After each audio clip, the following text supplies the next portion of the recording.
No início dos anos 2000, o nome Juninho Silva ecoava pelos municípios do interior de Alagoas, com uma mistura de respeito e pavor. Nascido em uma família de comerciantes de Santana do Ipanema, José Silva Júnior, conhecido simplesmente como Juninho, construiu um império financeiro informal que se estendia por mais de 15 cidades da região. A trajetória de Juninho começou de forma aparentemente inocente.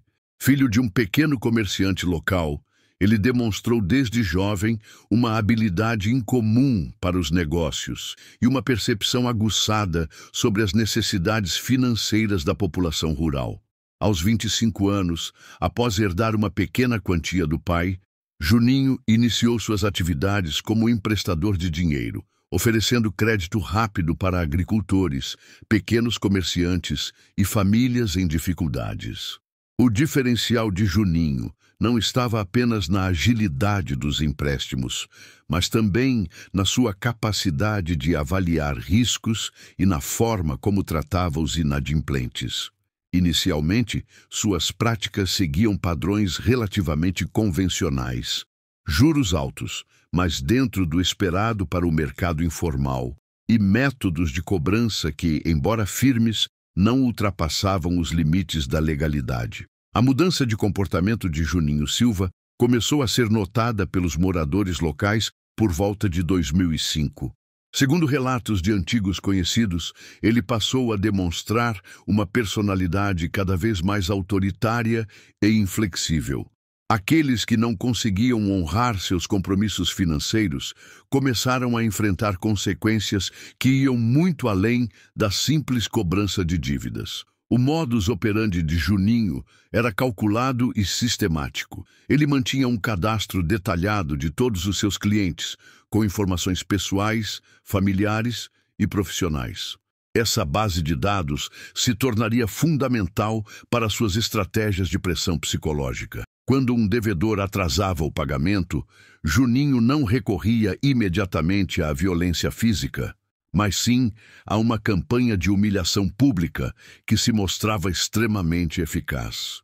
Testemunhas da época relatam que Juninho desenvolveu um método peculiar de exposição pública dos inadimplentes. Ele contratava um carro de som que percorria as ruas das cidades, divulgando os nomes dos devedores, seus valores em atraso e detalhes embaraçosos de suas vidas pessoais. Essa estratégia, que ficou conhecida regionalmente como o alto-falante da vergonha, causava constrangimento não apenas aos devedores, mas também às suas famílias. Para aqueles que resistiam à pressão psicológica, Juninho escalava suas táticas. Ele mantinha uma equipe de cobradores que visitavam as casas dos devedores em horários estratégicos, geralmente durante refeições ou reuniões familiares, causando constrangimento e tensão. Esses homens, conhecidos localmente como os meninos do Juninho, eram instruídos a serem persistentes e intimidadores, mas ainda dentro de limites que não caracterizassem ameaças explícitas. A reputação de Juninho Silva cresceu exponencialmente na região. Comerciantes locais começaram a aceitar seus vales como forma de pagamento, tamanha era a confiança em sua capacidade de recuperar créditos. Políticos locais buscavam seu apoio durante campanhas eleitorais, reconhecendo sua influência sobre uma parcela significativa da população. Juninho havia se tornado, de fato, uma figura de poder no interior alagoano. O território de atuação de Juninho se expandiu gradualmente. Partindo de Santana do Ipanema, ele estabeleceu pontos de atendimento em Olivença, Delmiro Gouveia, Água Branca e outras cidades da região.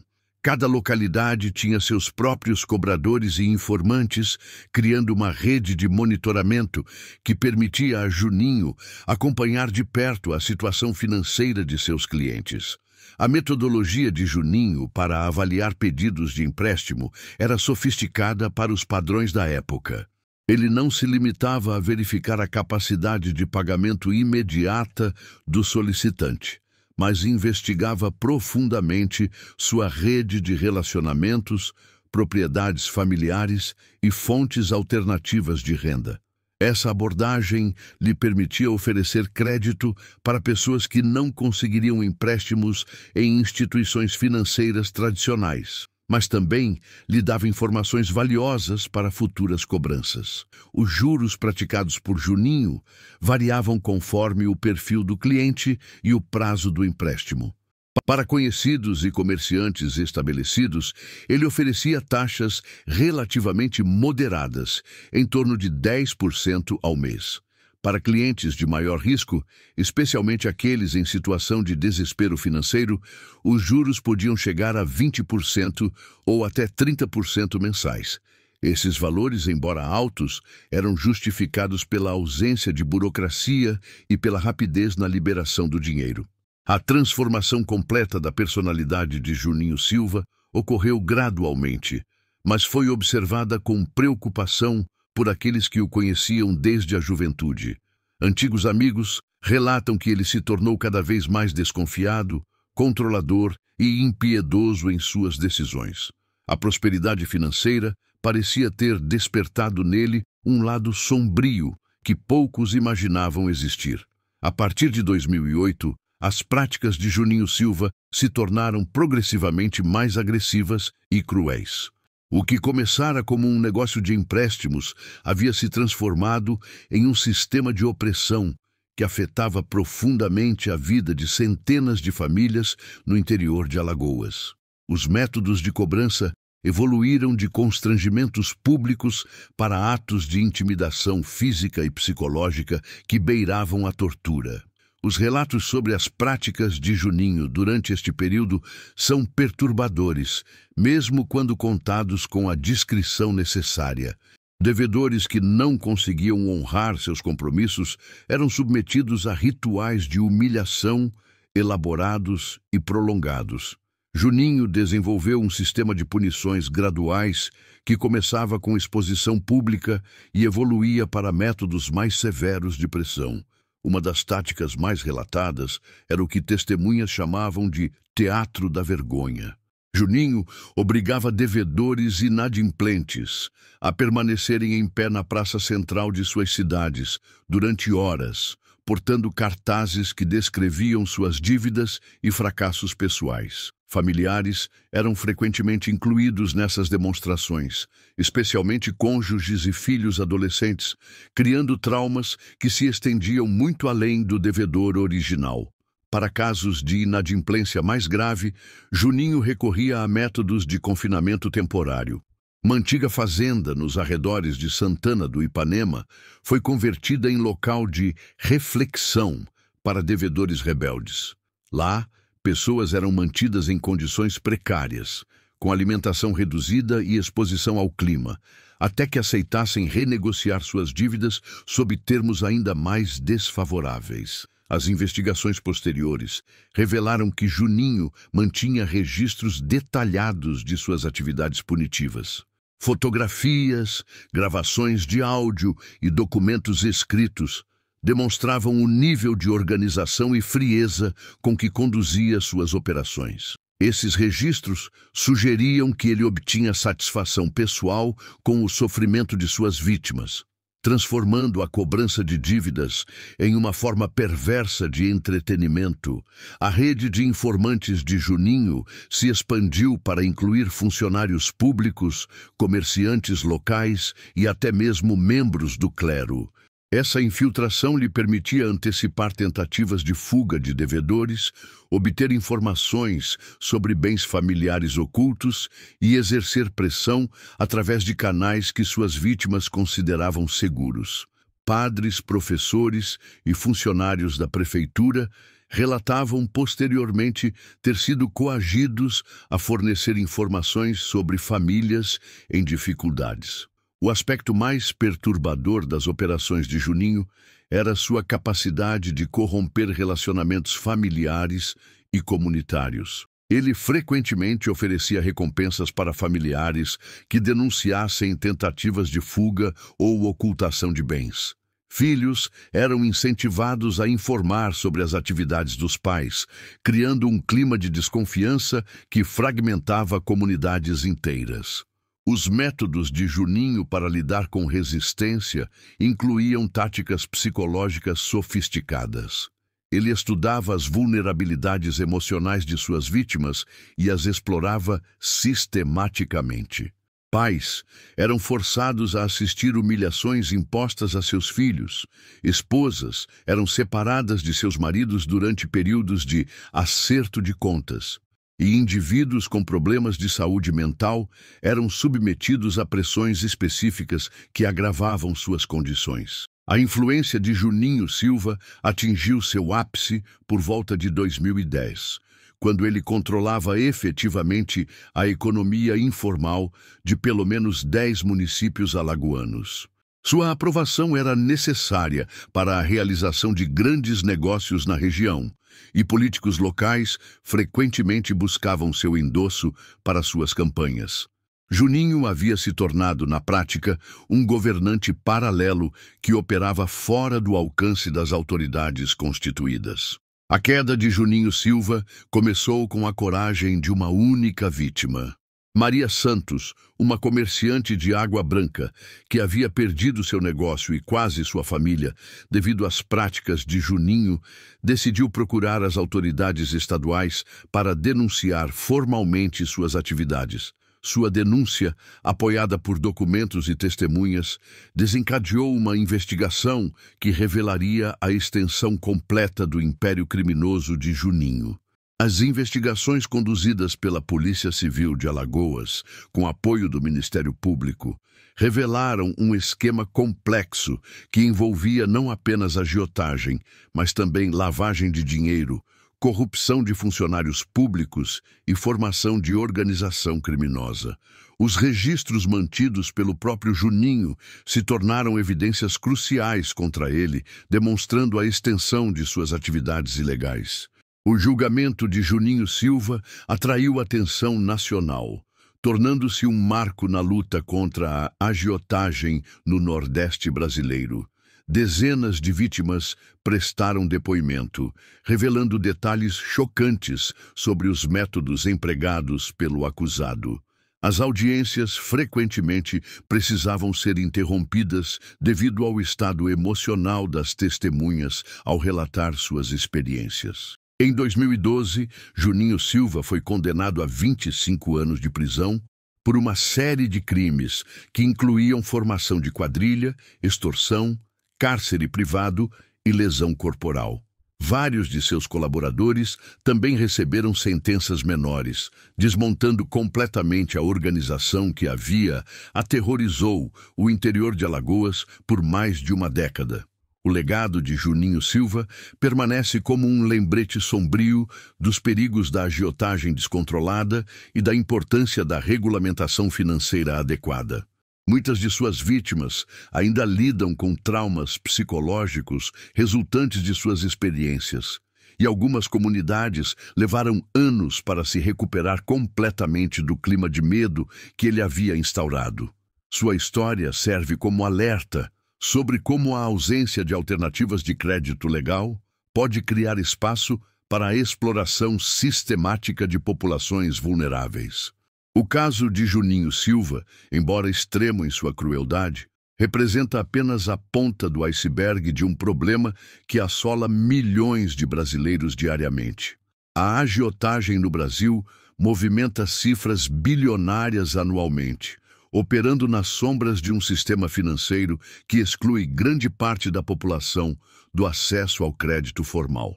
Especialistas estimam que entre 15% e 20% da população brasileira já recorreu em algum momento aos serviços de agiotas para resolver emergências financeiras. A complexidade do fenômeno da agiotagem no país está diretamente relacionada às desigualdades sociais e à concentração do sistema bancário tradicional.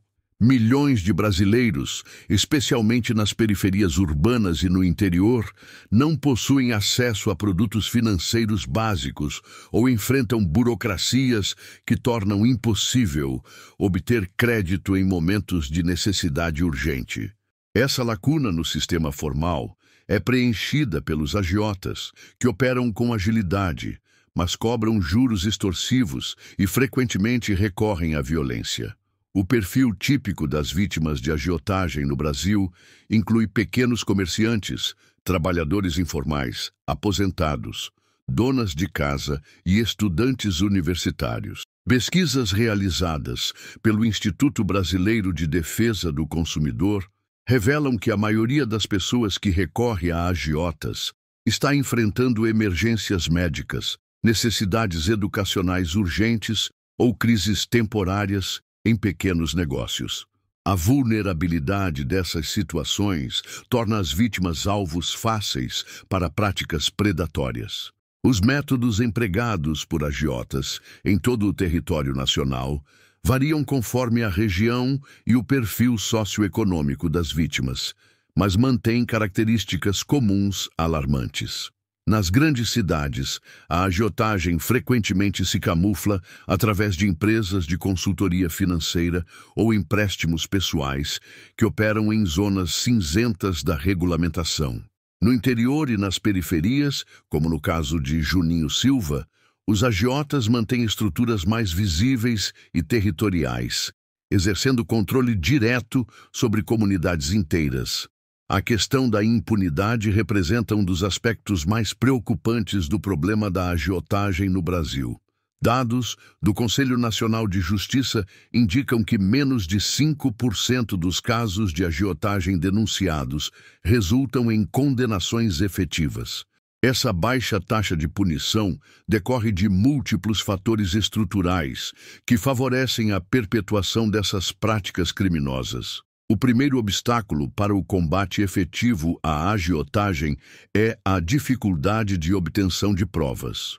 Agiotas raramente formalizam contratos ou deixam rastros documentais de suas atividades. As transações ocorrem baseadas em acordos verbais e as vítimas frequentemente são instruídas a não manter registros dos empréstimos. Quando ocorrem cobranças violentas, as ameaças são formuladas de maneira implícita, dificultando a caracterização legal dos crimes. A intimidação das vítimas constitui outro fator crucial para a impunidade dos agiotas. Muitas pessoas que sofrem violência ou ameaças preferem não denunciar por medo de represálias ainda mais severas.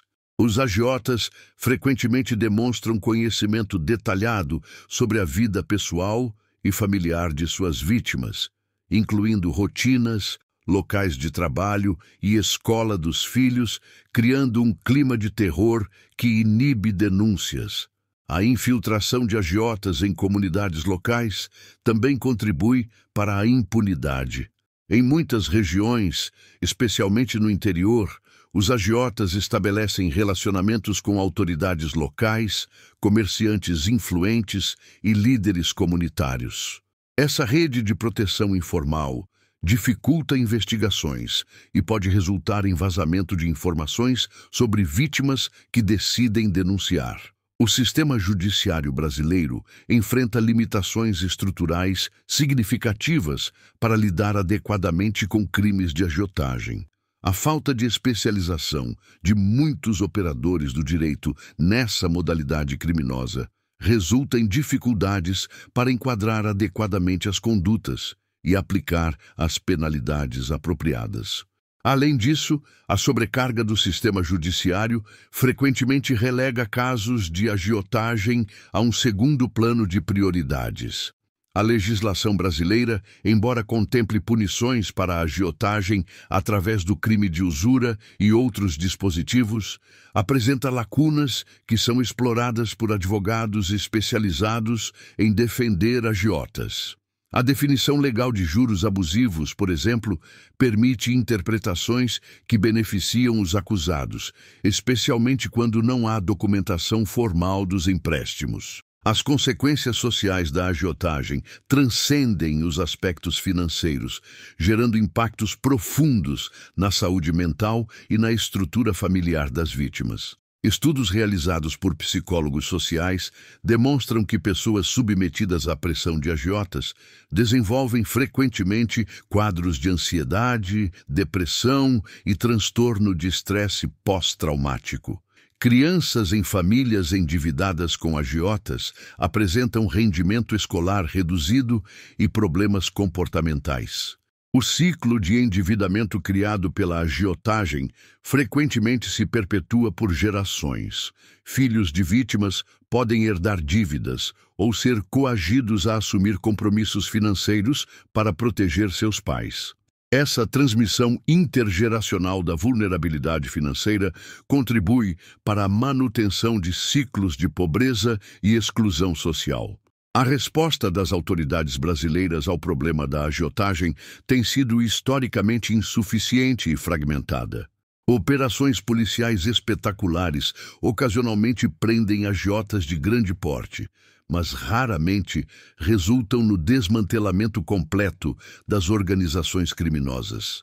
A falta de coordenação entre diferentes órgãos e a ausência de políticas públicas integradas limitam a eficácia do combate a essas práticas. Iniciativas recentes, como a criação de programas de microcrédito e a expansão do acesso a serviços bancários digitais, representam avanços importantes na direção de reduzir a demanda por serviços de agiotas. No entanto, especialistas argumentam que essas medidas ainda são insuficientes para atender à magnitude do problema. O caso de Juninho Silva, apesar de ter resultado em condenação, ilustra tanto as possibilidades quanto as limitações do sistema de justiça brasileiro. Sua prisão só foi possível devido à coragem excepcional de uma vítima e à existência de evidências documentais incomuns. A maioria dos agiotas que operam no país continua suas atividades sem enfrentar consequências legais significativas. A superação do problema da agiotagem no Brasil requer uma abordagem multifacetada que combine repressão mais eficaz, expansão do acesso ao crédito formal, educação financeira e políticas sociais que reduzam a vulnerabilidade das populações mais expostas. Enquanto essas mudanças estruturais não ocorrerem, milhões de brasileiros continuarão à mercê de predadores financeiros que exploram o desespero humano para construir impérios baseados no sofrimento alheio. E por aqui ficamos com mais uma história que marcou o Nordeste. Espero que todos tenham gostado. Confira se já está inscrito no canal, compartilhe para seus familiares. Um forte abraço e até a próxima.